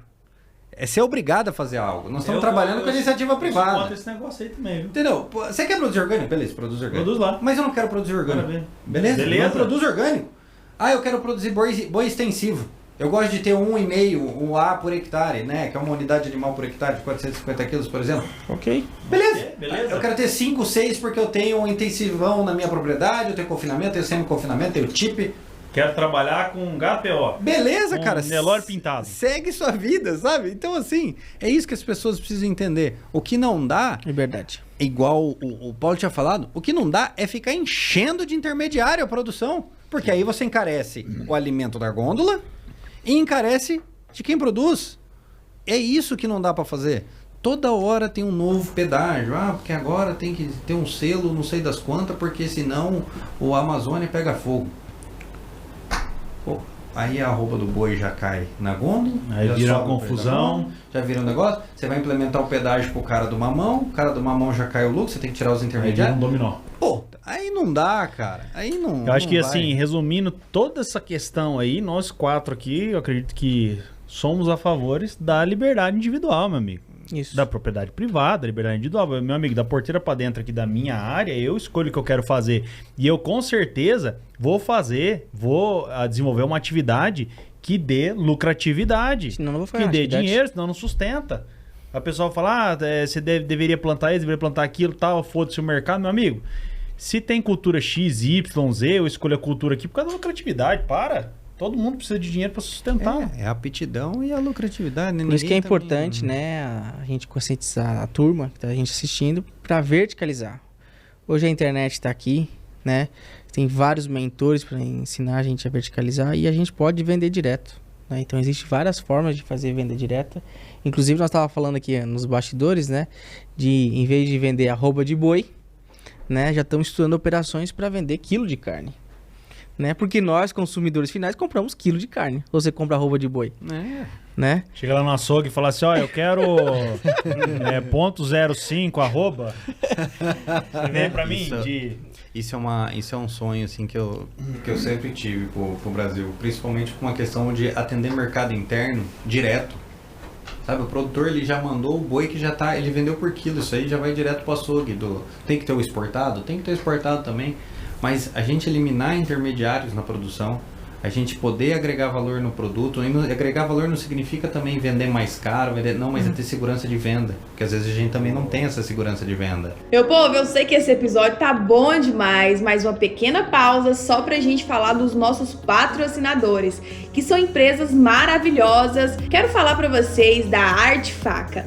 Pessoal, a Arte Faca, pra quem não sabe, é uma empresa que fabrica brindes personalizados pra vocês. Fica localizada em Goiânia, mas eles entregam pra todo o Brasil. Somos do Agro em Dia usuários da marca e quem é que não ama receber um brinde? E faz toda a diferença aí no lar e pra pessoa que você envia ou presenteia, né? Então anote esse nome porque essa empresa é de qualidade e de nome no mercado, Arte Facas. O agro, ele está conectado ao campo e também à indústria. E sabe qual é a empresa que vai te auxiliar na fabricação de equipamentos de alta performance para o seu negócio industrial e do agro? a Momesso. Para quem ainda não conhece a empresa, tá aparecendo o QR Code, ligue a câmera do seu celular, confira mais um pouco de como funciona e um pouco do catálogo de máquinas disponíveis para você e para o seu negócio. Tô falando aí da empresa topzera Momesso. E agora falando em nome da Avel Investimentos, que é a sua assessoria credenciada XP Investimentos. Pessoal, a Avel é premiada pelo selo G20. Para quem não sabe, é um prêmio que reconhece os escritórios e os profissionais credenciados a XP com os melhores resultados e engajamento com o cliente. Se a XP já aprovou, então você sabe que é de excelente qualidade, pode confiar. E nós aqui do Agrindia conhecemos o trabalho dessa empresa maravilhosa e indicamos para vocês, tá bom? E se você quer dar uma solução de energia para sua fazenda, tô pagando muito caro na conta, não quero ficar dependente só da rede de energia da concessionária, você procura o pessoal da ForWatt, né? Soluções para geração de energia, tanto para suprir uma demanda quanto para poder comercializar, né, esse novo segmento. Então, além de ser produtores rurais, nós podemos ser produtores de energia. É isso aí, você quer saber se uma fotovoltaica, um biodigestor é para você ou se vai economizar na sua operação, procura o pessoal da ForWatt, que eles fazem todo o planejamento e implantação do sistema. No Brasil inteiro, é isso aí. É isso aí, pessoal, e agora vamos continuar no nosso episódio aqui, que tá sensacional. Falamos de várias polêmicas aqui, mas eu gostaria ainda de aproveitar aqui meus ilustres convidados para soltar mais uma polêmica ainda, que é a seguinte: vamos supor que eu e o Alex aqui somos sócios produtores em uma fazenda e nós prezamos pela liberdade individual. Então a gente quer produzir o que a gente quiser, do jeito que a gente quiser, a gente quer vender para quem a gente quiser, assim, liberdade total. Porteira para dentro, é a gente que manda. Brasil, tô vendo que tá ficando meio difícil, né, da gente ter total liberdade para fazer certas coisas dentro da nossa fazenda. Mas pensando, então, vou sair do Brasil e vou para algum outro país. Terei que pular no mar para conseguir ir para algum lugar que me dê total liberdade. Não sei se algum país ainda da América Latina a gente conseguiria realizar esse nosso sonho aí. E se eu pular no mar, até onde eu vou nadar? Eu e o Alex. O Alex não aguenta nadar muito, não. Eu sou meio atleta. Mas até onde... que país hoje, na visão de vocês aí, nós teríamos uma liberdade para, assim... Vamos dizer, eu quero ficar alheio a todas essas agendas, essa confusão toda, nem uso celular, nem nada, e quero produzir com liberdade. Tem que nadar até nos Estados Unidos. Eu já vou morrer. Dá pra ir a ali, pé, né? então? Dá pra ir a pé. Não sei nem se chega, se a gente não mar ali, eu não sei nem se dá uns 10 quilômetros, a gente já morre antes ali. Já era. Mas o Brasil, ele optou por uma política de Estado, né, prevista na Constituição, altamente restritiva e intervencionista, né? A gente não vê liberdade aqui, né, de produção. Ainda que, de certo modo, quando a gente fala em liberdades, a gente está num país livre, né? Ainda a gente pode falar algumas coisas, a gente pode se deslocar livremente, tem acesso a páginas na internet que a gente quiser, né? Então o Brasil realmente é um país livre. Ah, mas o Brasil tem algumas restrições de produtividade? Ah, nós temos um código ambiental que é esdrúxulo, só tem no Brasil, não tem em nenhum lugar do mundo. Pode florescer mais restritiva, né? Do mundo. Entendeu? Assim, se a gente for ver nos Estados Unidos, a gente planta até na beirada do rio, e se der pra plantar no rio, a gente planta também. Nossa senhora, se você falar essa pra turma aqui no Brasil... Entendeu? Agora, sim, a gente precisa entender o seguinte, por que nós estamos assim, né? Por mais que a gente, não, eu quero mudar para os Estados Unidos, vou plantar lá, enfim, tem 1 milhão de restrições. Agora os Estados Unidos está controlando a aquisição de terra chinesa, porque a China está comprando terra nos Estados Unidos, os governadores estão preocupados, né, com isso aí. Então, quer dizer, eu acho que o foco do tema, assim, aonde que a gente quer chegar com essa conversa toda, né? Porque... o Alex tá calculando quantos quilômetros ele tem que nadar pra chegar nos Estados Unidos. Porque pensa... Eu tô vendo a chave de preservação aqui deles, não tem. Não tem aí, Alex? Não tem, não achou. Tá no deserto de Mojave. Então, assim, eu acho que o Brasil, para que a gente possa entender e os produtores comecem a entender, tem um relatório. Só jogar na internet, tem um relatório. Como a gente sofre restrições? Quais são as restrições? Por que a gente sofre restrições? Na Europa tá cheio de restrição. Nós temos um Estado querendo comprar terra para controlar emissões de gases de efeito estufa. Então a Europa já não é um país tão livre, né? E os Estados Unidos? Gente, existe um relatório chamado Farms Here, Forest There. Você é só jogar na internet que você vai achar. Como é que é? Fala de novo aí. Você viu a pronúncia do Farms Here, Forest There. Entendeu? É Fazendas aqui, florestas lá. Exatamente. É um relatório de lobby americano que visa restrições nos trópicos para que haja incremento de faturamento nos Estados Unidos. Só a existência de um relatório desse já mostra o quão existe de interferência estrangeira no Brasil. Existe um estudo já do qual que é o nosso ganho se a gente explorar aqui, eles preservarem lá. Exatamente. Para você ter uma ideia, na pecuária existe um gatilho entre 57 a 62 bilhões de dólares de incremento no faturamento americano se eles interferirem na nossa produção pecuária aqui no Brasil. Então, assim, só por esse dado, a gente já vê que possivelmente o que nós assistimos na televisão, o que é vendido, ou às vezes talvez institutos que deveriam pensar no agro brasileiro e defender o agro brasileiro não pensam nisso, é porque exatamente existe um lobby muito grande norte-americano. Mas será que aquilo que a gente vê na TV não é real? Eu prefiro consulte o Agro em Dia, que é melhor do que assistir mainstream. Melhor entendeu? Eu acho que como o agronegócio acontece de verdade. Eu acho que então são coisas como essa que faz a gente realmente, será que o produtor, igual o Paulo havia falado, tem que se informar, tecnificar, levar informação? Pessoal, não alimentem um monstro que irá comê-los no final. Parem de pagar pedágio. Não adianta cuspir pra cima. Não. Na minha opinião, assim, a gente sempre enxerga como uma oportunidade. Por a gente ser, repetindo, uma companhia de investimento, assim, então a gente acaba ouvindo muitas demandas. Consequentemente, nesse filtro, nesse funil, a gente acaba criando boas conexões de boas oportunidades de negócio. Vocês são até obrigados a surfar em todos os mares, né? Então vocês têm que participar, entender todas as demandas, demanda do mercado internacional, demanda dos órgãos, demanda de chegar lá, só que sempre com um olhar, eu acho que assim, racional. Me corrija se eu estiver errado, mas assim, tá bom, tô vendo seu discurso aqui, companheiro, mas será que isso aqui vai beneficiar o produtor? Que é o cara que tá produzindo, que é o cara que eu tenho que beneficiar e tal? Eu acho que existe um filtro, né? Existe um filtro, até porque assim, grandes players do agronegócio nos procuram até para entender um pouco, para que não gere afetação de patrimônio, e muitas vezes ele não tem uma sucessão familiar, então ele acaba nos procurando para desenvolver um melhor cenário possível para que ele dê continuidade. Se ele vai abrir uma holding, se ele vai abrir uma SPS, se ele vai abrir um fundo familiar, enfim. Essa é a nossa função. Potencializar esse negócio no agro. É onde então a gente acaba vendo vários cenários se deslocando geograficamente para vários locais do país. É o caso que a Fazenda Rentável nos trouxe de uma oportunidade onde, de repente, por a gente ser a política, a gente enxerga como uma grande oportunidade. Por quê? E é onde está hoje boa parte do governo atual. Então a gente enxerga a oportunidade. Entendeu?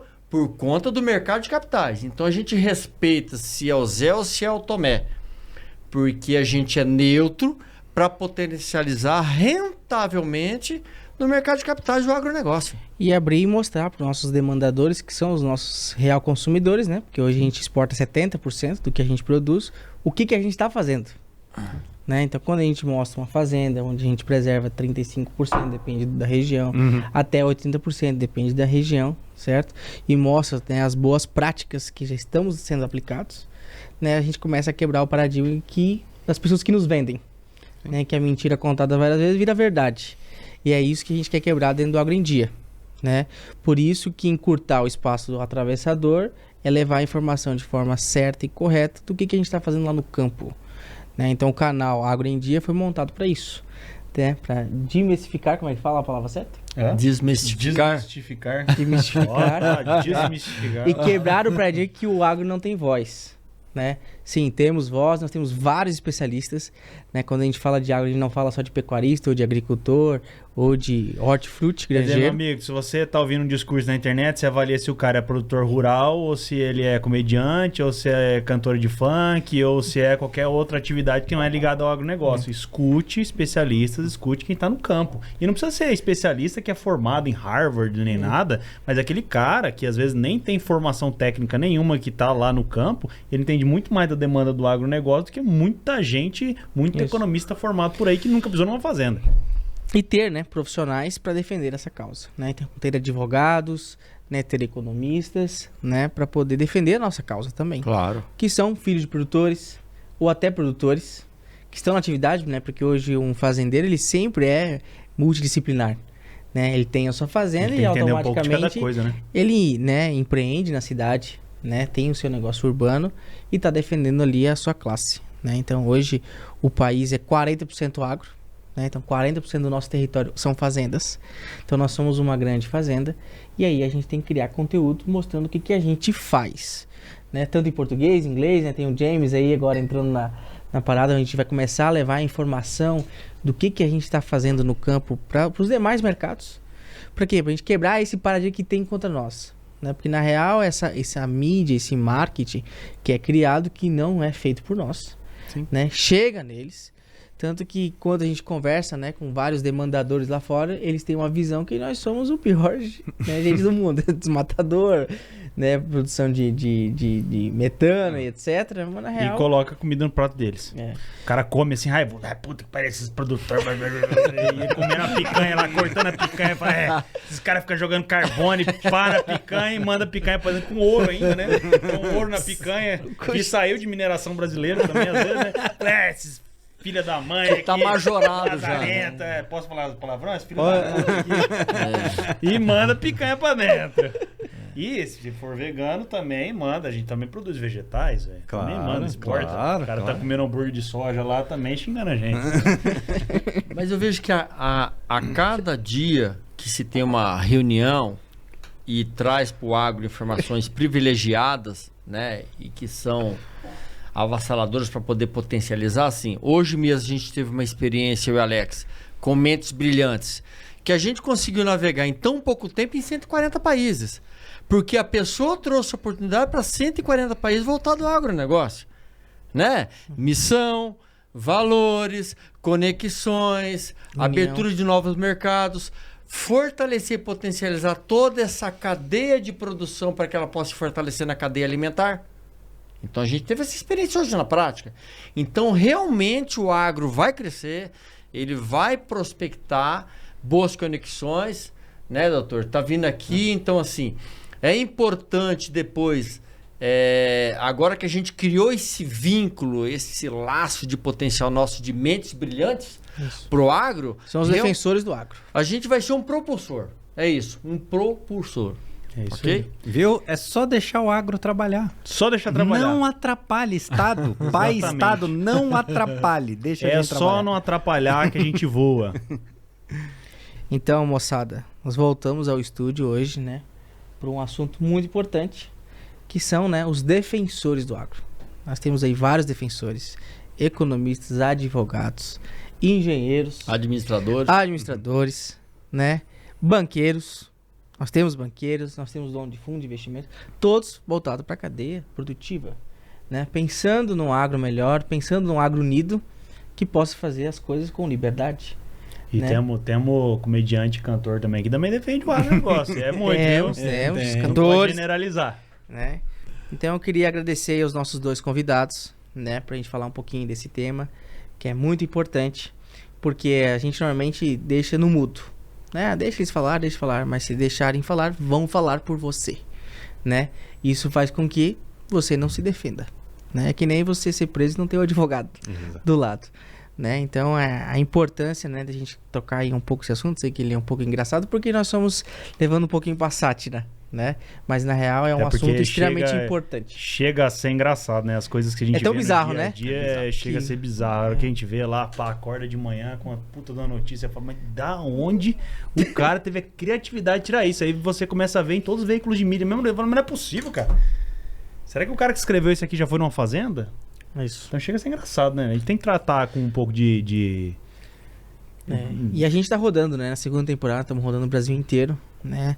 Desde janeiro rodamos mais de 37 mil quilômetros entre carro, avião, tá todo mundo acompanhando, pra gente mostrar a realidade do campo, né? Seja do sul do país, seja no centro-oeste, seja no norte, nordeste, né? Tem episódio especial, nós vamos mostrar um pouquinho do nordeste brasileiro, né? E o que a gente tá trazendo pro nordeste brasileiro, né? O Nordeste é um que é grande uma nova fronteira agrícola. O Nordeste é um grande produtor de culturas diversificadas, né, cara? Então você tem grande produção Camarão. de soja, de milho, você tem de frutas, você mesmo comentou aqui do mamão, né? Então, Petrolina. muita gente não conhece. Falar café na Bahia lá, No sul da Bahia. no sul da Bahia, no oeste da Bahia lá, muita gente não conhece. Cacau. Muita gente nunca No viu. Roraima.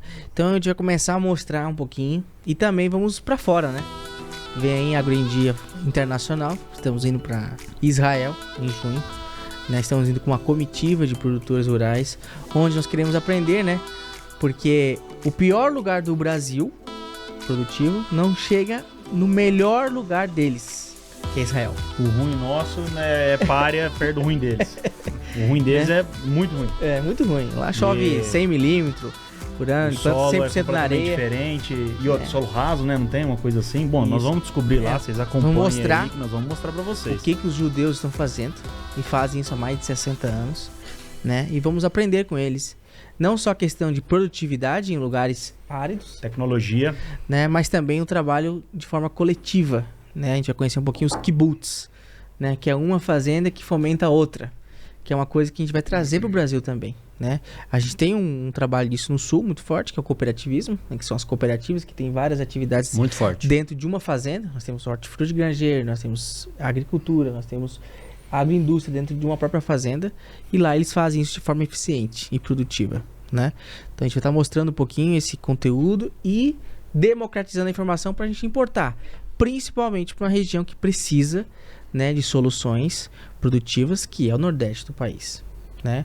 Então a região ali de Sergipe, Ceará, né, Rio Grande do Norte, nós vamos começar a trazer algumas tecnologias e métodos para poder implantar lá, já que eles já são eficientes em algumas atividades, sim, mas tem muito para ser explorado, né? Então o Centro-Oeste hoje já é um celeiro, né, como é o Mato Grosso, como é Tocantins, como é outros lugares do país, que já são fronteiras agrícolas consolidadas. Nós teremos aí novas soluções para o Nordeste. Inclusive teremos um quadro especial junto aos nossos parceiros, né, do SBT, onde chama o Agro do Futuro. Então o Agro em Dia, né, também estará na TV aberta, né, no canal aberto, e quem, se Deus quiser, no SBT inteiro, Olha o spoiler. né, mostrando um pouquinho dessas realidades e o que a gente está fazendo unindo os produtores, certo? Seja ele pequeno ou médio ou grande, não importa. Importa que a gente está produzindo, né? Então eu queria agradecer nossos dois convidados, né, Cortes? Agradecer aí a presença, a aula, né, que foi dada aqui.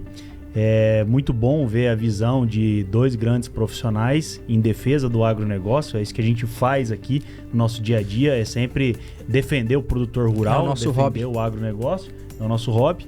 A gente adora arrumar uma treta de domingo, né? Vai lá na rede social lá. É justamente porque a gente fala de cancelamento, fala de hater e tal, mas quando a gente tá ao lado da verdade e a gente tem informação precisa, esses cancelamentos virtuais aí, eles só servem para trazer mais luz ao tema. Então, falar de temas polêmicos, quando a gente sabe o que a gente tá falando, é sempre muito interessante. Então, muito obrigado, André Pirajá. Muito obrigado, Paulo, aí, pelo tempo de vocês, né? E muito obrigado à audiência e todos que estão nos acompanhando. Não deixem de sair desse episódio sem deixar o like, se inscrever no canal, compartilha lá no grupo da igreja, compartilha no grupo da família, com a sogra, com o sogro, até com quem não gosta de ser. Manda também, porque daí o cara fala, Manda pros amigos lá. mas ele assiste. E se você estiver ouvindo aqui no Spotify, dá 5 estrelinhas lá, que é muito importante para nós. André, recado final? Bom, eu queria agradecer novamente o convite de vocês, estar aqui pela segunda vez, uma oportunidade para mim muito boa, poder defender um pouco mais do agro. Eu ainda falo que eu advogo, eu gosto de advogar, gosto muito de advogar, mas eu gosto ainda mais de defender o agro. Então, defender aquela atividade primeiro, que a gente fala, né, que são os produtores dentro da porteira, é de suma importância para que a gente possa garantir não só nossa segurança alimentar, nosso desenvolvimento, mas acima de tudo, assegurar a raiz do Brasil. Nós fomos feitos para produzir alimento e que continuemos assim, sem interferência do Estado. Obrigado novamente. André, Pra quem onde- quiser ter o livro lá, como é que é? Onde que o pessoal te encontra seu livro, suas redes A minha sociais? rede social, André B. Pirajá, @André B. Pirajá no Instagram, canal no YouTube André Pirajá Agro. O meu livro está disponível no link do Instagram, tem um linkzinho lá, você clica. lá já sai também, tanto no canal, quanto no a aquisição do livro. O livro está disponível também para quem quiser na plataforma da Amazon, via e-book. Show. Né? Então, Inclusive, não sei se você sabe, mas o André é meu presidente. É? É, porque ele é fundador e presidente do movimento Produtores pela Liberdade, ao qual eu faço parte também e apoio. Então ele é meu presidente. Onde é que o pessoal... Saudações, presidente. Como é que o pessoal adere ao movimento aí? Acha no www.produtorespela-liberdade.com.br. Lá tem diversos modelos de contrato, curso, aulas. É uma plataforma para ajudar o produtor aí com diversas questões jurídicas, Quem né? quiser. E não só jurídicas, né? Muitas outras coisas. Tem uns red pill lá nervoso também. Mas Você chega lá e você dá um clique lá. Você quer tomar pílula vermelha ou azul, igual no Matrix. Aí você vai lá na vermelha e você abre o site, entendeu? Senão cai no site aleatório. Paulo, queria agradecer você, chamar a galera para conhecer um pouquinho da empresa, da Alpha Equity. Ok, queria agradecer o convite, de surpresa, mas foi edificante porque é algo que a gente gosta de falar do agro, né? A gente vem se capacitando, se especializando com pessoas de alta performance para que a gente possa realmente somar competência. O site é alphaequity.com.br, né? Lá tem todos os instrumentos que a gente trabalha para desenvolver engenharia financeira no mercado de capitais, seja instrumento de dívida para o mercado imobiliário, que é o CRIs, seja o CRAS, seja o BTS, seja o Eisenbeck, e a gente trabalha tanto com economia centralizada e descentralizada. Então vale a pena acessar lá o site para entender um pouquinho da docência, para que realmente a pessoa, o empreendedor do agro possa estar enxergando como a gente pode auxiliar a nível de competência e estruturação financeira para que ele possa cada vez mais ser sólido. Independente de uma sessão, porque a gente tem a fazenda rentável que vai poder estar somando competência para a gente poder agregar valor ao negócio do agricultor, ok? Obrigado, gente. Então esse aí, mais um podcast sucesso, né? Cortez. Isso aí, pessoal. Sigam, curtam, compartilhem. Muito obrigado pela audiência de vocês. Se não fossem vocês, nós não estaríamos aqui. E um agro abraço. Um agro abraço, vamos lá. Um agro abraço. É isso aí.